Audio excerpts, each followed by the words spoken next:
यानी जितेंद्र अवाल साहब चाह रहे थे कि सैफ पठान जो एमआईएम की लीडरशिप कर रहा, एमआईएम का जो फेस है उसको कैसा क्रश किया जाए या कैसा दबाया जाए। ब्रिटिश राज में पुलिस मशीनरी को मुखालिफिन के खिलाफ, फ्रीडम फाइटर के खिलाफ इस्तेमाल किया जाता।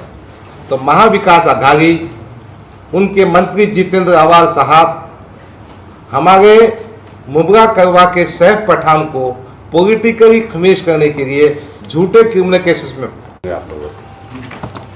ये जो पत्रकार परिषद है, ये पत्रकार परिषद का जो हमने प्रेस नोट बनाया है वो भी आपके हाथ में हो तो बेहतर होगा। ये पूरी पत्रकार परिषद में हम 3 घटनाओं को हाईलाइट करना चाह रहे हैं। 3 घटनाएं वो हैं जिससे हमको ये एहसास होगा कि कहीं ना कहीं पुलिस का मामला ठीक ठाक नहीं है। पहला जो हमने इंसिडेंट उसमें कोट किया है वो है मुबरा करवा, जो थाना डिस्ट्रिक्ट में आता है।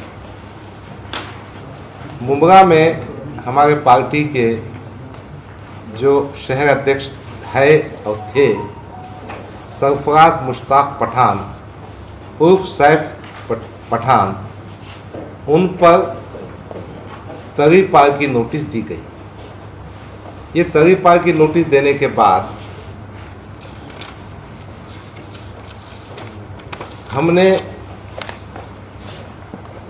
डीजीपी, होम मिनिस्टर और मुख्यमंत्री के पास गुजारिश की, क्योंकि वो तरीपार की नोटिस का जो हमने निवेदन दिया वो पेज नंबर 1 पर है। देखिए आप, अब देखिए हमने जो निवेदन दिया है उसका सब्जेक्ट मैटर इस था, request to enquire and take appropriate action about framing of false criminal cases against Saif Pathan and harassment to him by the police authorities of Mumra Karwa at the behest of Mr. Jitendra Awal, the Housing Government Minister, Government of Maharashtra. अब आप page number 2 पे आइए और उसका paragraph number 4 देखिए।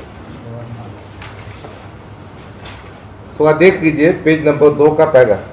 Please find enclosed here with a complaint filed by Mr. Saif Pathan addressed to Police Commissioner Thane about harassment and political influence by police officer, and also asking him to surrender before Mr. Jitendra Awal. The copy of the complaint is also enclosed. It is a serious matter. It appears that the FIRs are registered mechanically. Even in-camera statement of 2 persons appear to have been fabricated, and even if all the complaints in the in-camera statements are taken true, then also this material cannot be a foundation of the notice of externment. Dialogue of Assistant Commissioner of Police with Saif is sufficient proof of the political influence of Mr. Jitendra Awal. तो हमारा सैफ के मामले में ये कहना था कि महाराष्ट्र के जितेंद्र अवाल साहब जो समता की, बांधवता की, न्याय की बात करते हैं, जो शिवाजी महाराज का, ज्योतिबा फुले का, शाहू महाराज का नाम लेते हैं, एक बेगुनाह एमआईएम के अध्यक्ष को फंसाने का षड्यंत्र किया। और ये शिकायत हमने कहाँ दी? होम मिनिस्टर के पास, मुख्यमंत्री के पास, डीजीपी के पास। इस शिकायत पे कुछ नहीं हुआ। सैफ पठान को तरीपार कर दिया गया। तरीपार की जो घटना होती है, जो नोटिस तरीपार होने के बाद उसकी अपील विभागीय आयुक्त के पास होती है। सैफ पठान विभागीय आयुक्त के पास गया, वहाँ उसकी अपील फेटाल दी गई। उसकी होती है फिर बॉम्बे हाई कोर्ट में रिट। तो बॉम्बे हाई कोर्ट में रिट हुई। वो रिट का जजमेंट का एक ही पैराग्राफ में पढ़ के सुनाता हूँ। जो पेज नंबर जजमेंट जो आया, जो पेज नंबर 7 पर है, उसके लाइन नंबर 1, 2, 3, 4, 5, 6, 7, 8, 9, 10, 8 पे पढ़िए। At the behest of local politician for opposing various irregularities and corruption in local administration. उसके बाद आप आइए पेज नंबर 11 पर और पैराग्राफ नंबर 12 देखिए। 12 नंबर पैराग्राफ में हाई कोर्ट ने कहा, in the light of discussions in the foregoing paragraphs after a careful perusal of the orders passed by the appellate authority, we have noticed that the appellate authority has mechanically endorsed the findings recorded by the Deputy Commissioner of Police।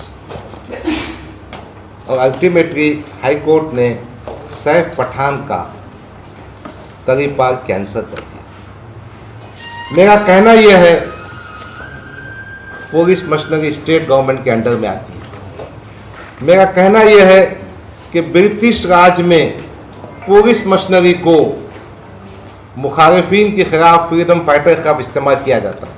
तो महाविकास आघाड़ी, उनके मंत्री जितेंद्र आवाल साहब हमारे मुबरा करवा के सैफ पठान को politically खमीज करने के लिए झूठे क्रिमिनल केसेस में फाड़ गए हैं।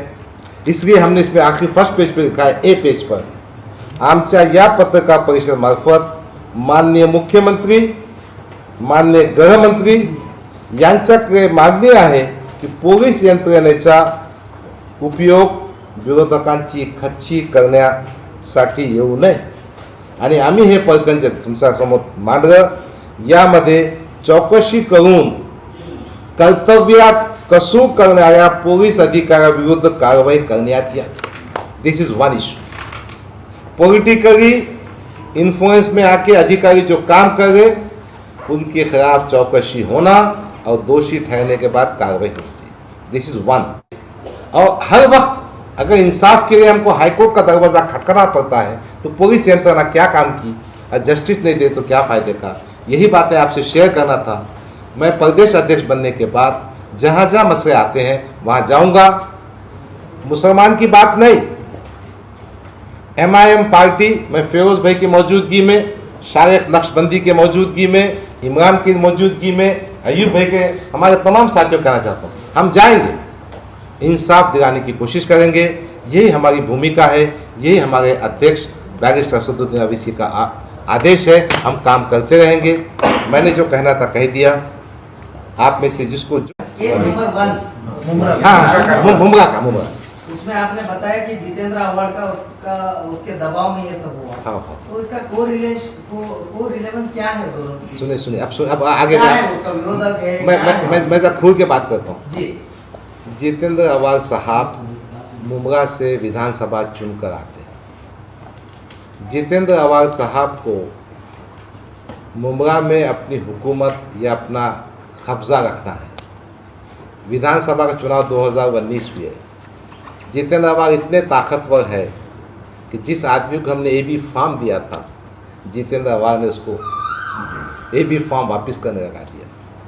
और जितेंद्र आवाल की पूरी कोशिश है कि MIM पक्ष मुमरा में उठ कर ना आए। ये सैफ पठान को बनाने की वजह ये थी कि ये पहले युवक का अध्यक्ष था, ताकतवर था, हर बात में अपना भूमिका रखता था, समाज का काम करता था। तो ये हो गया जितेंद्र आवाल साहब का बैकग्राउंड। उसके बाद जब इसको तरीपार की नोटिस दी गई तो वो जो ACP और DCP थे उन्होंने बिठा के बोले, बेटा किससे टक्कर रहेगा तू जाके उसको सरेंडर हो जा, तेरी नोटिस वापस हो जाएंगी, तेरा किस्सा ख़त्म हो जाएगा। उस पर जो 2 क्रिमिनल केसेस दाखिल हुए वो भी केसेस आप देख लीजिए कैसा दाखिल हुए। यानी जितेंद्र आवाल साहब चाह रहे थे कि सैफ पठान जो MIM की लीडरशिप कर रहा, MIM का जो फेस है उसको कैसा क्रश किया जाए या कैसा दबाया जाए। और इसके वास्ते जब मुझे सैफ पठान ने कहा था उस वक्त, मैंने कहा तू अगर सच्ची बात है तो लिखित रूप से तकरार दे दे और उसमें ये भी रख कि जितेंद्र आवाल के फ़ोन कॉल्स, ACP के फ़ोन कॉल्स, DCP के फ़ोन कॉल, CCTV फुटेज, ये सब का मायना किया जाए ना। देखो अगर सैफ पठान झूठ कह रहा है, एसीपी डीसीपी को बदनाम कर रहा है, तो चौकसी तो होना चाहिए ना। तो हमारा कहना यह है कि जिस पार्श्वभूमि में हमारे सैफ पठान ने तकरार दी है, लिखित रूप से दी है, उसकी चौकसी तो होना चाहिए। भाई कोई मंत्री भी होगा और समता, बांधवता, देशभक्ति की बातें भी करता होगा, उन्हें कानून से ऊंचा नहीं हो सकता। उन्होंने कुछ कितने अपराध दर्ज है? किस पे? कितने अपराध दर्ज है दो उसके दो ऊपर? दो क्या है? एक एट्रॉसिटी का है और एक जो है सो 353 का है। वो दोनों में भी उसको एंटीसिपेटरी बेल मिल चुकी है। दो ही मैटर्स हैं और दो मैटर्स में उसको 5 डिस्ट्रिक्ट से तरीपार कर दिया पट्टे ने। हाईकोर्ट का आरोप पड़ी ना उसमें, क्या बताया उसने कि कैसा, यानी मुंबई में तरीपार का उद्देश्य क्या है, मैं आपसे थोड़ा डिस्कस करता हूँ। कोई आरोपी या कोई मुलजिम अपने एरिया में इतना ताकतवर हो गया तो कोई उसके अगेंस्ट में तकरार नहीं दे सकता, कोई विटनेस नहीं दे सकता, उसका इतना दगारा है, इसलिए उसको क्या करते, एरिया से बाहर कर देते। अब उन्होंने मुमरा के 2 केस बनाकर, टेक्निकल मैकेनिकल केसेस बनाकर 5 डिस्ट्रिक्ट से तरीपार कर, तो कोर्ट ने लिखा ना कि what is the logic between exterminating him from 5 districts when the cases of Mumbai are 2 cases only in which he got anticipatory bails. So what is logic? Logic appears mechanically under certain pressure. It has been applied. और जितेंद्र आवासा को ना मैंने अपने निवेदन में दिया था, उन्हें अपनी तकरार में दिया था, इसीलिए हमने उस वक्त के होम मिनिस्टर, अब नहीं अनिल देशमुख, उनके मकान गए थे, जाकर बैठ के बात किए थे, मुख्यमंत्री को भेजे थे हमने, डीजीपी थे अपने सुबोध कुमार जायसवाल, उनके ऑफिस गया था मैं, मेरे साथ मुंबई के फैयाज खान साहब थे, औरंगाबाद की बहुत सी टीम थी, हमारे सोहेल जहीर साहब थे, हम सब गए थे। देखो हम कोई गलत बात भी करें तो हम पे प्रोसिक्यूट करो ना, हमारी एप्लीकेशन की चौकसी तो करो। तो जितेंद्र आवास साहब को जो चेहरा दिखता है वैसे चेहरा नहीं है, बल्कि कुछ और मामला भी है जो हमने बताया। यानी आपका तीनों भी केस में पुलिस की नहीं करा तो हम जाएंगे हाई कोर्ट। और गृह मंत्री की जवाबदारी है, डायरेक्टर जनरल पुलिस की जिम्मेदारी है, और जो सुपरवाइजरी मुख्यमंत्री है उन्होंने भी करना चाहिए। और अगर ना हो हम राज्यव्यापी आंदोलन करें। भाई डेमोक्रेसी में बाबा साहब की घटना ने जो जो अधिकार दिया उसको इस्तेमाल करेंगे ना। अब याचिका करते बैठना क्या, अगर हर वक्त हम हाई कोर्ट में जाना। अब कि इंसाफ की सगाई में भाई पॉलिटिकली पुलिस मशीनरी का इस्तेमाल विरोधकों की खच्चीकरण करने के वास्ते अधिकारियों को इस्तेमाल में लाके करना बुरी बात है। जिन अधिकारियों ने अपने कर्तव्य में कसूर किया उन पर कार्रवाई होना चाहिए। पुलिस कस्टडी में अमानुष ट्रीटमेंट नहीं होना चाहिए। और एक बात प्रेस कॉन्फ्रेंस खत्म, मेरी बात खत्म कर मैं कहना चाहता हूँ, देखिए बहुत सेंसिटिव मामला है। Police department law and order का कस्टोडियन है, अगर उस पर विश्वास टूट जाएगा तो अच्छी बात है। एक इंस्टीट्यूशन है, उस इंस्टीट्यूशन पे हमारा विश्वास होना चाहिए, और ये जो कृत्य है इससे विश्वास टूटता है।